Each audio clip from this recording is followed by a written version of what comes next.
Algunas cosas que ignorábamos, no sabíamos que el presidente Milei era teólogo, además de economista. Tampoco sabíamos para qué fue a llorar al Papa Francisco si después de su entierro hace una interpretación libre de la Biblia como si fuera un teólogo para decir que el Estado es el maligno. Y además hay una cuestión básica. Las interpretaciones teocráticas o teológicas de la política llevan a mal puerto. Y si no, fíjense en los fundamentalismos. Fíjense en Irán, que ahí sí tienen un teócrata gobernando. Sí, y así les va.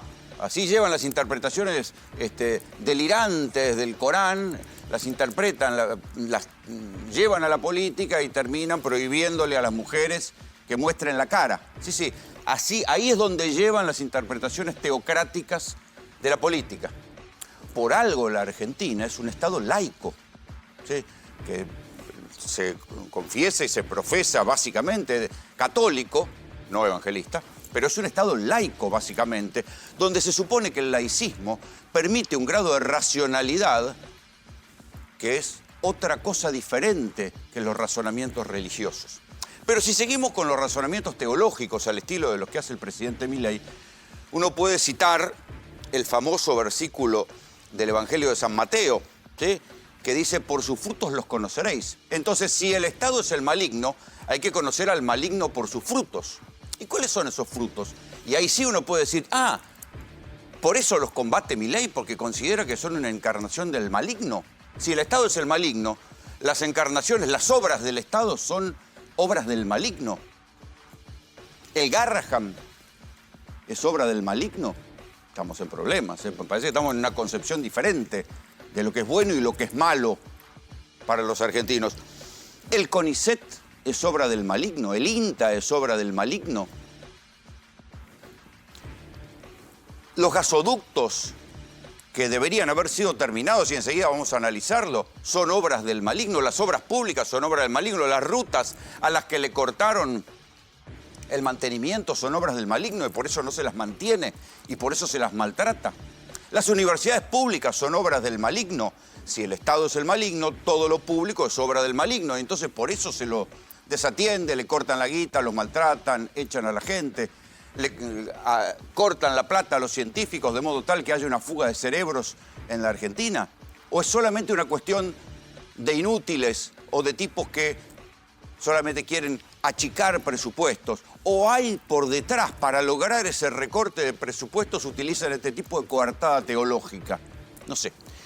Se verá con los tiempos, pero lo que se ve es que aquella frase que muchos de nosotros dijimos, bueno, es una frase de influencer más que de presidente, de que él era el topo que venía a destruir el Estado por dentro, a la luz de lo que está pasando con el Garrahan, con el CONICET, con las universidades públicas, con las obras públicas, con los gasoductos, no era tan en broma que lo decía Milei en aquel momento, ni bien había asumido y empezaba sus primeras giras. Escúchenlo. Amo ser el tope adentro del Estado. Soy el que destruye el Estado desde adentro. Es como estar infiltrado en las filas enemigas. Es decir, la reforma del Estado la tiene que hacer alguien que odie el Estado. Y yo odio tanto al Estado que estoy dispuesto a soportar todo este tipo de mentiras, calumnias, injurias, tanto sobre mi persona como mis seres más queridos, que son mi hermana y mis perros y mis padres, con tal de destruir al Estado. Bueno, a la luz de lo que está pasando, uno dice, bueno, ya no era solamente una exageración, una frase de campaña, una frase de influencer, sino que a la luz de lo que está pasando, acá lo tienen. El presidente que prefería mostrarse como el león, tal vez lo tengamos que mostrar como el topo, que efectivamente está haciendo verdad esa frase que acabamos de escuchar y que muchos de nosotros dijimos, bueno, no, es una exageración, es el jefe de Estado, como el jefe de Estado va a ser el encargado de maltratar y destruir al Estado. En especial porque alguien puede decir, esto es una figura del Código Penal, porque el incumplimiento de los deberes de funcionario público y una cantidad de cosas le pueden caber a un presidente que sistemáticamente maltrata y destruye todo aquello que había de bueno en el Estado, porque no estamos hablando de corregir para mejorar, sino que estamos hablando de destruir. Y fíjense lo que pasó solamente en esta semana. Miren para atrás y piensen en lo que pasó esta semana.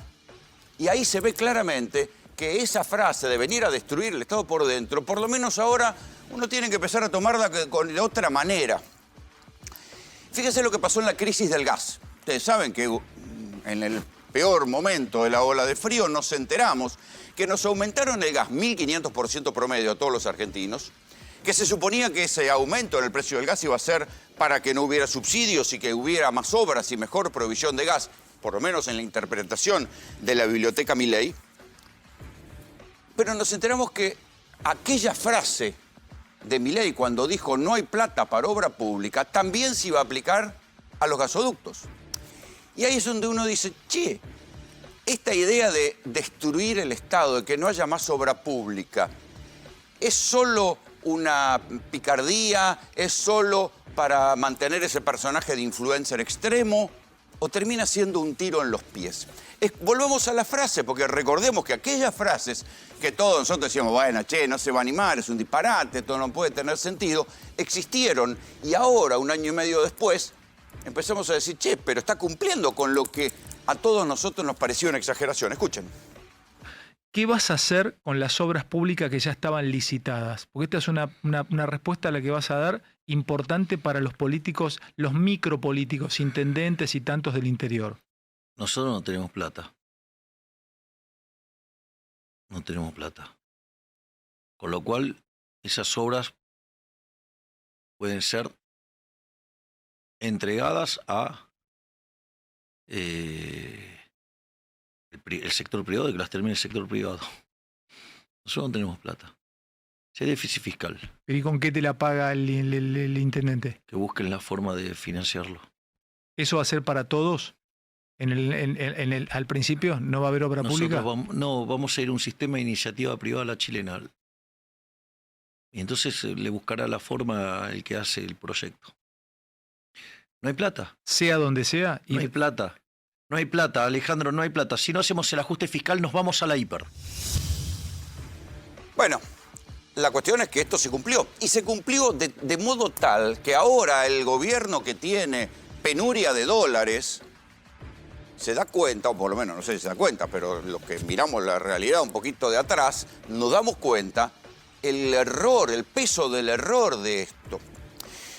Porque hemos llegado al absurdo que en el país de Vaca Muerta, o sea, en el país del segundo yacimiento mundial más importante del mundo, después de Qatar, de shale gas, en el país donde podríamos proveer a la Argentina durante 50 años de gas y a todos los países de la región por gasoducto, y podríamos exportar GNL al mundo, en ese país que se llama la Argentina, esta semana faltó el gas. ¿Faltó el gas de qué manera? Las fábricas que tienen contratos de gas no tuvieron gas. Y eso que es recesión. Si hubiera habido economía funcionando a pleno, se hubiera notado mucho más el faltante de gas. Los que fueron a cargar GNC se dieron cuenta que no había gas en las estaciones de servicio. En diferentes lugares del país también faltó gas y en especial el caso paradigmático es el de Mar del Plata. Después vamos a contar y vamos a volver a lo que pasó en Mar del Plata y cómo se conjugan ahí el silencio de la casta política, que en este caso son aliados del gobierno, con la falta de obras. Pero en este desastre que hubo esta semana, este papelón por el cual en el país de Vaca Muerta faltó gas, ¿echaron a alguien? No. Cuando fue la crisis energética con la cual faltó generación de luz y hubo cortes de luz durante el verano, ¿echaron a alguien? No. O sea que todos aquellos que se supone que le avisaron al gobierno, al ministro de Economía, al presidente, que iba a haber problemas con la electricidad en verano, con el gas en invierno por la falta de obras públicas, le dijeron no, adelante, no las vamos a hacer. Por eso no echaron a nadie. Echaron funcionarios por cualquier pelotudez, pero por esto, que se supone que era grave, que alguien debió haber tomado las cartas en el asunto para que no sucediera, no echaron a nadie. Entonces, quiere decir que lo sabían y lo dejaron correr. Dejaron correr de manera conocida, a sabiendas, el papelón por el cual en el país de Vaca Muerta faltó el gas. ¿Y por qué faltó el gas? Y acá les voy a hacer una enumeración. A ver si podemos ver el mapa de los gasoductos. Estos son los gasoductos, ¿sí?, que mueven el gas ¿Desde dónde? Desde Vaca Muerta. Esta es la zona de Vaca Muerta. Y entonces ahí uno empieza a ver, porque se hizo el relevamiento de qué cosas está hecha y qué cosas están pendientes. El gasoducto Néstor Kirchner, aquel que se hizo con el impuesto a la riqueza, ¿sí? Una herejía, digamos, en el idioma libertario. Bueno, ese gasoducto estaba listo al 80%. Sin embargo, faltaban, es este, es el gasoducto rojo, ¿sí? Que viene hasta por acá. Ese gasoducto tenía el 80% de avance, ¿sí? Y sin embargo, no avanzó. Las plantas compresoras del gasoducto era lo que había que terminar y hubieran servido para duplicar la capacidad de transporte desde Vaca Muerta. No se hizo, ¿por qué? Porque no había plata para obras públicas. El segundo tramo del gasoducto Néstor Kirchner hasta San Jerónimo, ¿sí? Hasta la provincia de Santa Fe. ¿Sí? Ese tampoco se hizo. ¿Sí? La obra fue suspendida y no se licitó ni avanzó durante el actual gobierno. O sea, ¿cómo puede ser que estando sentados en un lugar de gas, nadie quiera construirlo en la iniciativa privada? Entonces algo falló en el análisis del presidente Milei. El gasoducto norte, este que iba a permitir que llegara el gas a todo el norte argentino, a gas que venía de Bolivia. Bolivia se quedó sin gas, entonces se iba a reversar el gasoducto. Iban a hacer las plantas compresoras al revés. La obra se ralentizó al mínimo con problemas en la finalización del sentido de flujo en plantas compresoras claves, como Ferreira, Dianfunes, Santiago del Estero, etc. Conclusión, no funciona. Y acá viene lo que yo le decía de Mar del Plata, porque acá sí que están los mecanismos de la casta. ¿De qué hablamos cuando hablamos de casta? De los que privilegian los intereses políticos por sobre los intereses de la gente. Más o menos por acá debería estar la planta de las armas, ¿sí? Estaba terminada en un 80%. Hubo el asunto de la falta de pago, el corte de la obra pública, se frenó la obra. ¿Qué pasó? Faltó el gas en Mar del Plata. ¿Cuál fue la reacción del intendente Guillermo Montenegro? Nada. Un problema meteorológico, el frío, qué sé yo. Claro, Montenegro está desesperado por integrar las listas con la Libertad Avanza, entonces no va a decir nada sobre lo que le privó de gas al 30% de los vecinos de Mar del Plata. Cuando digo el 30% es porque algunos se quedaron con baja presión de gas y a otros directamente les cortaron el gas y tuvieron que esperar una reconexión manual porque había entrado aire en las tuberías. El intendente Montenegro no dijo ni una palabra sobre que la culpa era del gobierno que había cortado la obra pública, porque los intereses políticos, vale decir, los mecanismos de casta, como dirían en el mundo libertario, primaron más. Y primaron más los intereses de hacer una alianza política que el padecimiento de frío de los marplatenses en el peor momento del frío. Entonces uno dice, bueno, ¿fueron inútiles o lo hicieron a propósito? O sea, los topos, el topo Milei y todos los topitos que están destruyendo el Estado por el mandato de Milei, ¿lo hicieron por inútiles o lo hicieron a sabiendas? No sé, es una pregunta que quedará para la historia, pero lo que es evidente es que el topo está trabajando. Y está trabajando para destruir muchas cosas en el Estado. Y si no, piensen en la crisis del Garrahan. ¿Cómo interpretar la crisis del Garrahan sino como otro acto del topo? Y sus topitos, claro. Si uno lo mira desde el punto de vista presupuestario, lo que gasta el Garrahan es nada en el presupuesto. Nada. ¿Sí? Uno de los diputados analizó y dijo, lo que se gasta en el aumento que le dieron a la CIDE para espiar gente, bueno, con eso resolvían el aumento y el conflicto del Garrahan. No solo no le dieron aumento, no se sientan a negociar con los gremios, sino que además modificaron los reglamentos para castigar todavía más a los becarios y a los próximos becarios. Y uno dice, bueno, el Garrahan, entonces uno tiene que pensar que es obra del maligno, es una obra del maligno y por eso se lo combate de esta manera y se maltrata a los médicos y se invita a los médicos a que se vayan del Garrahan y que a las enfermeras del Garrahan tengan que vivir vendiendo tortas o que algún radiólogo tenga que hacer Uber porque están ganando una miseria, porque les congelaron los sueldos. El Garrahan es obra del maligno y por eso hay que atacarlo de esta manera. ¿Qué decir de la ciencia? Claro, Si nos encarrilamos en un estado teológico o teocrático, la ciencia genera desconfianza, porque la ciencia es la encarnación de la razón. ¿Cuántas discusiones ha habido entre ciencia y religión? ¿Será por eso? Porque también considera que la ciencia que se hace desde el Estado es una obra del maligno. Sino, ¿cómo explicar que le cortaron los sueldos a los investigadores del CONICET? Hay una fuga de cerebro de científicos de la Argentina que se van, ¿a dónde? A Uruguay, a Brasil, a donde pueden, porque acá están ganando una miseria. El INTA, el INTI, lugares donde hay ingenieros, gente que trabaja en tecnologías para mejorar la producción argentina, pasa lo mismo. Tanto que las organizaciones agropecuarias están preocupadas por lo que van a hacer con el INTA. ¿Sí? Fíjense los presupuestos, si ustedes quieren hablar, deben ser obra del maligno el INTA, el INTI y el CONICET, porque ahí es donde los países desarrollados, esos que admira el presidente Milei, invierten entre el 2 y el 4% de sus PBIs en ciencia. La Argentina, que invertía hasta el presupuesto último, ¿sí?, el 0,19, ahora invierte solamente el 0,13. Debe ser una obra del maligno la ciencia en la Argentina, si no nos explica por qué semejante ataque. Y entonces ahí uno dice, bueno, y queda la otra crisis que fue tan mal manejada por estos muchachos que no sabemos si son topos, son inútiles o están haciendo las cosas a propósito. Y ahí sí uno puede sospechar un poco más, que es la crisis YPF.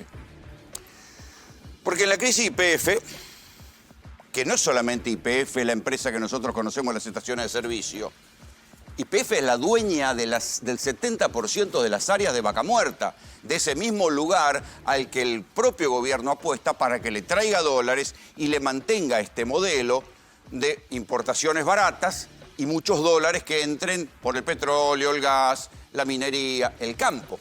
Entonces, YPF es eso. Pero también hay que decir que una cosa es privatizar YPF, como quería el presidente Milei, en su afán privatizador, y otra cosa es regalar YPF. La torpeza, o no, de lo que hizo el gobierno con el juicio del fondo buitre Balfour en Estados Unidos, da para pensar que no están queriendo que se privatice, sino que esa empresa va a terminar siendo regalada. Y ahí es donde dice, che, nadie pensó que se están pegando un tiro en el pie, que no van a tener divisas, que permitir que avanzara el juicio del fondo buitre como lo permitió el gobierno, ignorando las advertencias de sus propios amigos, va a terminar en que YPF no va a dar plata, no va a traer dólares y el propio gobierno se va a quedar sin esos dólares que tanto necesita. ¿Lo hicieron de inútiles o lo hicieron de topos?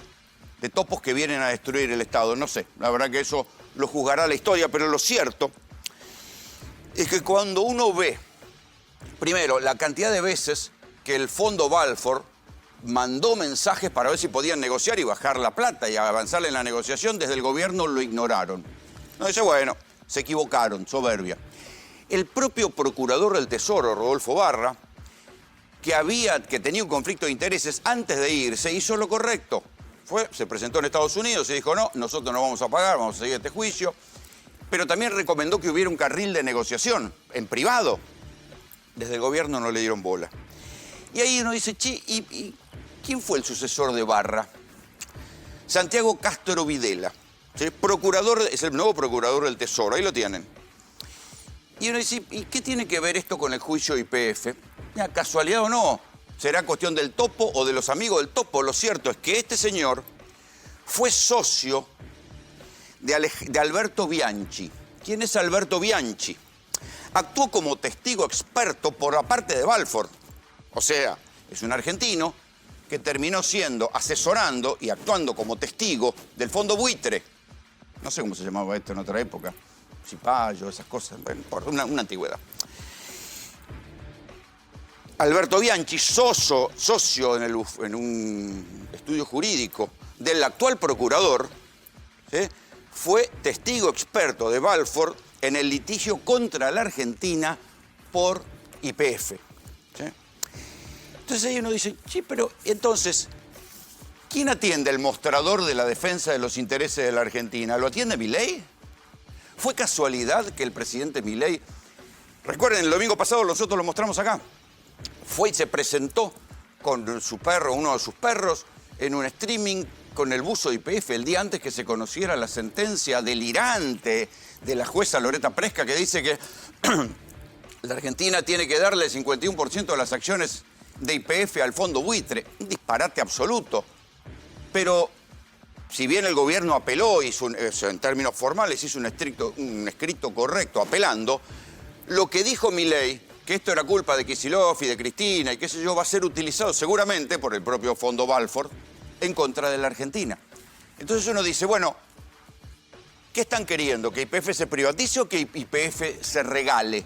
Se la queden ya sin poner un peso para el Estado argentino por ese 51% de las acciones y sobre todo por el 70% de las áreas de vaca muerta.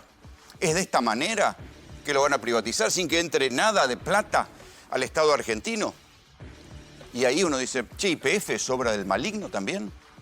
YPF es obra del maligno y por ende merece ser maltratada de esta manera y cedida, regalada a un fondo buitre con toda la maniobra que hubo, porque además no lo quiero aburrir con tecnicismos, pero se agarran de un estatuto por encima de una ley argentina de expropiación, en fin, un disparate que no aguanta el menor análisis jurídico y que solamente puede suceder en un contexto de imposición y de relaciones carnales entre Estados Unidos y la Argentina. Claro, sucede en el peor momento, con el peor presidente, para enfrentar o discutir algo que suceda en los Estados Unidos. Entonces ahí es donde uno vuelve a preguntarse, ¿son inútiles o lo hicieron a propósito? Porque si no, al procurador, incluso el procurador del Tesoro, que fue socio del tipo que atestiguó contra la Argentina en el juicio de los fondos buitres, uno debería decirle, hermano, correte de acá, no sos garantía para esto. Pero estaba sentado ahí. Y es el que sucedió a Rodolfo Barra, que también se había inhibido porque había tenido algún tipo de conflicto de interés. Este no se inhibió, no se inhibió. A lo sumo no habrá firmado el escrito. Pero entonces, ¿quién está defendiendo los intereses de la Argentina? Los intereses de la Argentina lo están defendiendo los topos, y los topos no terminarán trabajando para los buitres. Bienvenidos. Esto es GPS.